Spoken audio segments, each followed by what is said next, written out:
मित्रांनो, हा प्रश्न कमी महत्वाचा आहे की राज ठाकरेंना कोणी जिवंत केलं आहे. प्रश्न हा महत्वाचा आहे की राज ठाकरेंना आत्ताच का जिवंत केलं आहे. आणि याच्या पाठीमागे, पडद्यामागे खूप प्रचंड मोठं राजकीय षडयंत्र शिजत आहे आणि त्याची अंमलबजावणी सध्या सुरू आहे. आणि मग याच राजकीय षडयंत्राचा भांडाफोड आपण या व्हिडिओमध्ये पुढे करणार आहोत. व्हिडिओ अजिबात स्किप करू नका, पूर्ण व्हिडिओ नक्की पहा. आणि मग या विषयाला सुरुवात करण्यापूर्वी माझ्या मागच्या व्हिडिओ खाली किशोर कुलकर्णी, बहुतेक त्यांचं नाव, त्यांनी एक कमेंट केलेली आहे की राज ठाकरेंना सुपारीबाज असं म्हणणं हे अत्यंत चुकीचं आहे. आणि त्यांनी दुसरा प्रश्न उपस्थित केलेला आहे की राज ठाकरेंना भाजपा का सुपारी देईल. आणि या प्रश्नाच्या पुढे ते असं म्हणतात की भाजपने किंवा त्यांच्या केंद्रीय नेत्यांनी, मोदी शहांनी फक्त ईडी असं जरी म्हटलं तरी राज ठाकरे लगेच कामाला लागतात. म्हणजे सुपारी द्यायची गरजच नाही, फक्त ईडी म्हणायचं. आणि मला त्यातला उपहास आणि मर्म हे कळलं, म्हणून तुम्हाला इथं सांगणं महत्वाचं वाटलं. तर मित्रांनो, मूळ मुद्द्यावर येऊया की राज ठाकरे, आपल्या सर्वांना माहिती की त्यांनी शिवसेनेमध्ये फुटून मग त्यांची मनसे स्थापन केली 2006ला. सुरुवातीला त्यांचा झेंडा वेगळा होता, चट्टेरी पट्टेरी, त्यांचा दांडा वेगळा होता आणि त्यांचा अजेंडा देखील वेगळा होता. आणि मग बराचसा काळ लोटला आणि मग भाजपच्या इशाऱ्यावर त्यांनी स्वतःचा झेंडा देखील बदलला, स्वतःचा दांडा देखील बदलला आणि अजेंडा देखील बदलल्याचं आपण सर्वांनी पाहिलेलं आहे. आणि मग मधल्या काळात अनेक वेगळ्या वेगळ्या पक्षांच्या सुपाऱ्या वाजवत असताना ते पाहिले. अगदी ताजं बघितलं तर 2019ला ते काँग्रेस राष्ट्रवादीसाठी 10 सभा लोकसभेला घेत असताना पाहिले होते.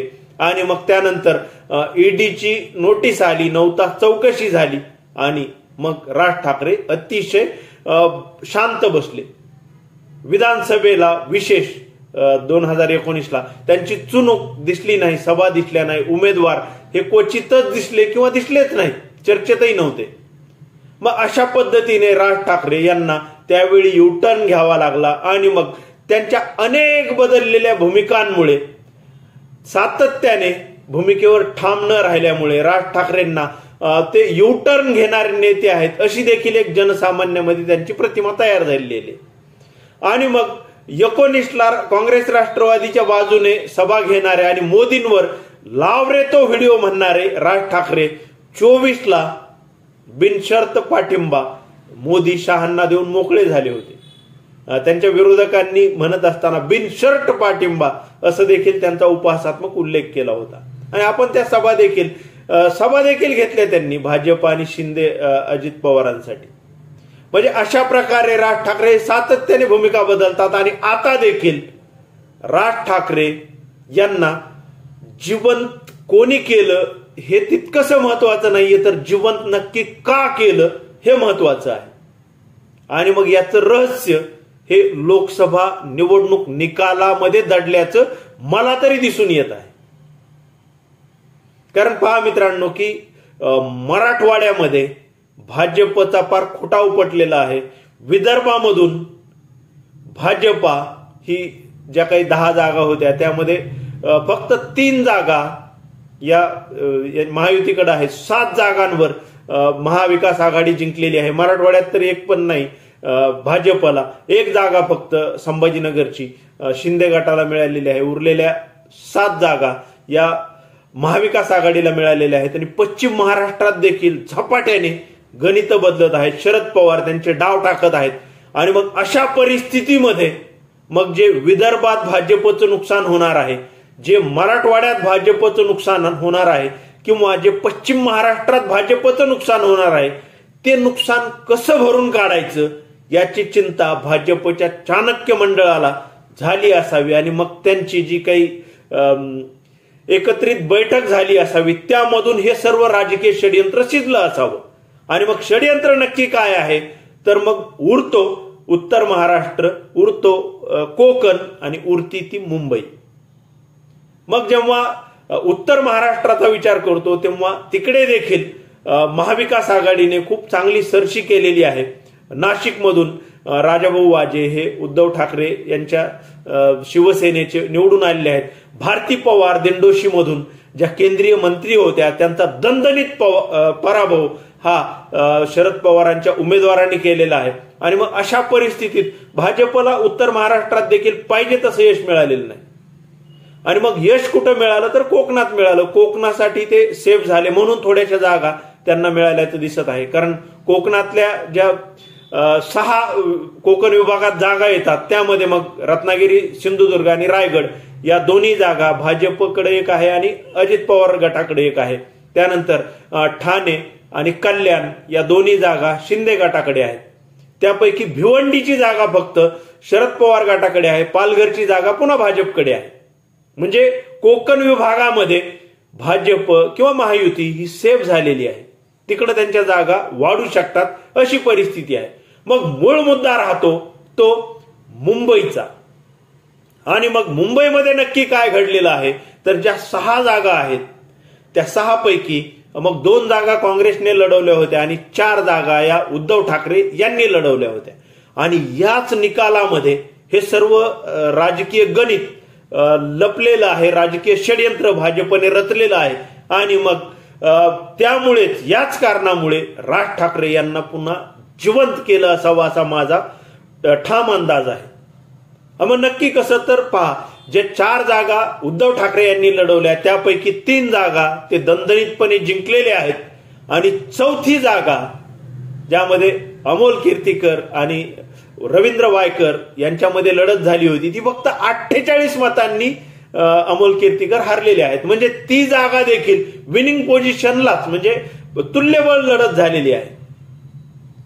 आणि मग राहिल्या 2 जागा त्यामध्ये मग उद्धव ठाकरे यांचं आणि काँग्रेसचं या दोघांच्या मतांच्या जीवावर वर्षा गायकवाड या संसदेमध्ये पोहोचल्या. म्हणजे 5वी जागा जी आहे त्यामध्ये देखील उद्धव ठाकरे यांचं प्राबल्य दिसून आलं.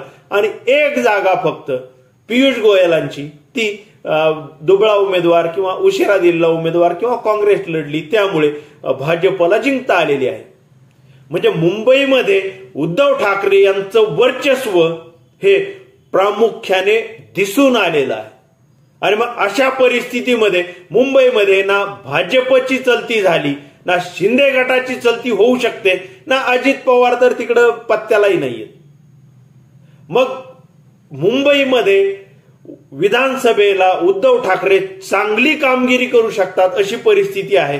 आणि मग उद्धव ठाकरेंचे मत कापायला नक्की कोण माणूस पुढे आणायचा असं प्रश्न जेव्हा भाजपांसमोर उभा झाला तेव्हा त्यांना एकच नाव दिसलं, ते म्हणजे राज ठाकरे. आणि मग राज ठाकरेंनी नक्की काय केलं तर सगळ्यात पहिल्यांदा मनोज जरांगे अंगावर येतील अशा प्रकारचं काहीसे वक्तव्य केले. त्यामधून थोडेसे ते लाईमलाईटमध्ये आले, चर्चेमध्ये आले. त्यानंतर मग त्यांनी अजित पवार गटाचे आमदार अमोल मिटकरी यांना थेट अंगावर घेतलं, त्यांची गाडी फोडली, राडा केला. आणि त्यानंतर मग ठाण्यामध्ये शिंदेच्या मदतीने अंधाराचा फायदा घेऊन तिकडे देखील ताप्यातल्या गाड्यांवरती कुठं शेण फेक, कुठं बांगड्या फेक, कुठं नारळ फेक अशा प्रकारचा पुन्हा राडा केला.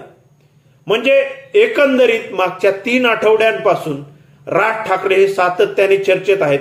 राज ठाकरे हे पत्रकार परिषदा घेत आहेत, राज ठाकरे हे दौरे काढत आहेत आणि यानं त्या कारणाने ते सातत्याने चर्चेत आहेत. आणि मग राज ठाकरेंकडे काय जबाबदारी असावी तर राज ठाकरेंनी स्वबळाची देखील घोषणा केली. 225 उमेदवार उभा करणार म्हटले. मला नाही वाटत त्यांचे 25 उमेदवार निवडून येतील. मला नाही वाटत की त्यांचे 10 देखील उमेदवार निवडून येतील. मला नाही वाटत त्यांचे 5-7 देखील उमेदवार निवडून येतील. स्वतःच्या बळावर मागच्या वेळी आणि त्याच्या मागच्या वेळी म्हणजे 19लाही आणि 14लाही जसे एक आमदार राज ठाकरेंचे स्वतःच्या बळावर, राज ठाकरेंच्या बळावर नाही, निवडून आले होते तसे कदाचित 1-2 फार तर शिंदे आणि त्यांच्या मदतीने 3रा 4था याच्या पलीकडे ते मजल मारतील, 5च्या पुढे जातील असं मला अजिबात वाटत नाही. आणि 5 म्हणजे हे देखील खूप धाडसाने म्हणतोय, पण तरी त्यांना उमेदवार उभा करायचे आहेत का तर त्यांच्यावर जबाबदारी दिली असावी की मुंबईमधील उद्धव ठाकरे यांचे उमेदवार जास्तीत जास्त पाडायचे म्हणजे भाजपला निवडून आणायचं. मग मुंबई सोबतच मग आणखी दुसरी कुठली जबाबदारी, तर पुण्यामध्ये बऱ्यापैकी मनसेचं वजन आहे. तिकडे देखील बहुतांशी आमदार हे भाजपचे आहेत आणि ज्या पद्धतीने पूर्ण रणनीती आखली होती, ज्या पद्धतीने अजित पवारांना फोडलं होतं, एवढं सर्व करून देखील सुप्रिया सुळेंना भाजप पाडू शकली नाही. आणि मुरलीधर मोहोळ जरी खासदार झाले असले तरीही त्यांचं मताधिक्य हे काही खूप लक्षणीय नाहीये. पुण्यामध्ये बऱ्याच ठिकाणी भाजपचा पराभव होऊ शकतो अशी परिस्थिती आहे. म्हणजे मुंबईसोबत पुण्याची जबाबदारी देखील राज ठाकरेंवर असू शकते की तिकडे देखील भाजपचे उमेदवार निवडून यावे यासाठी राज ठाकरेंनी काम करावं. आणि तिसरी आणि शेवटची जबाबदारी असू शकते ती म्हणजे उत्तर महाराष्ट्रातील नाशिक आणि आजूबाजूच्या परिसराची. तिकडे देखील काही उमेदवार ते उभा करू शकतात आणि मग तिकडे देखील उद्धव ठाकरे यांचे उमेदवार पाडण्याची जबाबदारी ही राज ठाकरे यांच्यावरती असू शकते. आणि मग जेव्हा उद्धव ठाकरेंचे लोकसभेमधील निवडून आलेले उमेदवार पाहतो तेव्हा मुंबईमधले 3, नाशिक आणि अन्य ठिकाणचे जे काही आहेत, तर जिथं जिथं उद्धव ठाकरेंची ताकद वाढलेली दिसत आहे किंवा जिथं जिथं भाजपा मायनस होत आहे तो गॅप म्हणजे विदर्भातील गॅप असेल, मराठवाड्यातील गॅप असेल किंवा पश्चिम महाराष्ट्रातील गॅप असेल, तो नवीन जाग्यांवरती भाजपला भरून काढायचा आहे. मुंबईत भरून काढायचा आहे, उत्तर महाराष्ट्रात भरून काढायचा आहे आणि पुण्यामध्ये देखील भरून काढायचं आहे. आणि यामध्ये फक्त एकच व्यक्ती मदत करू शकतो, तो म्हणजे राज ठाकरे हे भाजपांनी ओळखलेलं आहे. आणि मग त्यामुळं मनसे प्रमुख राज ठाकरे यांच्यावरती ती जबाबदारी दिली गेली असावी आणि त्याचमुळे राज ठाकरे हे ऍक्टिव्ह झाले असावेत. आता आपण एवढं सर्व बोललो आहोत म्हटल्यानंतर मग पहिला प्रश्न जो आहे की राज ठाकरेंना कोणी जिवंत केलं आहे किंवा जाग केलं आहे. त्यांच्याविषयी असं विरोधक टीका करतात की उठ दुपारी आणि घे सुपारी. तर उठ दुपारी असं आपण म्हणणार नाही, परंतु जाग केलं आहे असं आपण नक्की म्हणू शकतो. तर मग कोणी केलं आहे हे तर सगळ्यांच्याच लक्षात येऊ शकतं की अर्थातच भाजपा, फडणवीस आणि मोदी शहा यांनीच ते जाग केलं असावं. आणि का जाग केलं असावं, तर फक्त आणि फक्त उद्धव ठाकरे यांचे मत खाण्यासाठी जाग केलं असावं, उद्धव ठाकरेंचे सीट पाडण्यासाठी जाग केलं असावं, उद्धव ठाकरेंचं संख्याबळ कमी करण्यासाठी जाग केलं असावं. जी पक्षफोड करून देखील उद्धव ठाकरे मोदी शहांना संपू शकले नाहीत, तर तेच उद्धव ठाकरे दिमाखात लोकसभा निवडणुकीनंतर भाजप इतक्याच महाराष्ट्रामध्ये लोकसभेच्या 9 जागा घेऊन, म्हणजे भाजपला 9, उद्धव ठाकरेंनाही 9, तुल्यबळ भाजपच्या तुल्यबळ इतक्या समान जागेवरती उभा आहेत. आणि मग अशा परिस्थितीमध्ये भाजपपेक्षा जर उद्धव ठाकरेंना कमी करायचं असेल, पक्ष फोडून तर उद्धव ठाकरे कमी झाले नाहीत, उलट बरोबरीत येऊन बसले, तर मग मनसेच्या मदतीने, राज ठाकरेंच्या मदतीने उद्धव ठाकरे यांची ताकद कमी करणं, शिवसेना जे कदाचित न्यायालय निकालानंतर पुन्हा एकदा नाव उद्धव ठाकरेंकडे येऊ शकतं, त्या उद्धव ठाकरेंना संपवण्यासाठी राज ठाकरे यांना मैदानात उतरवलेलं असू शकतं असा माझा ठाम अंदाज आहे. या राजकीय षडयंत्राविषयी किंवा या भांडाफोडीविषयी तुमचं नक्की काय मत आहे कमेंट करून नक्की सांगा. आजच्या पुरतं एवढंच, थांबतो. धन्यवाद.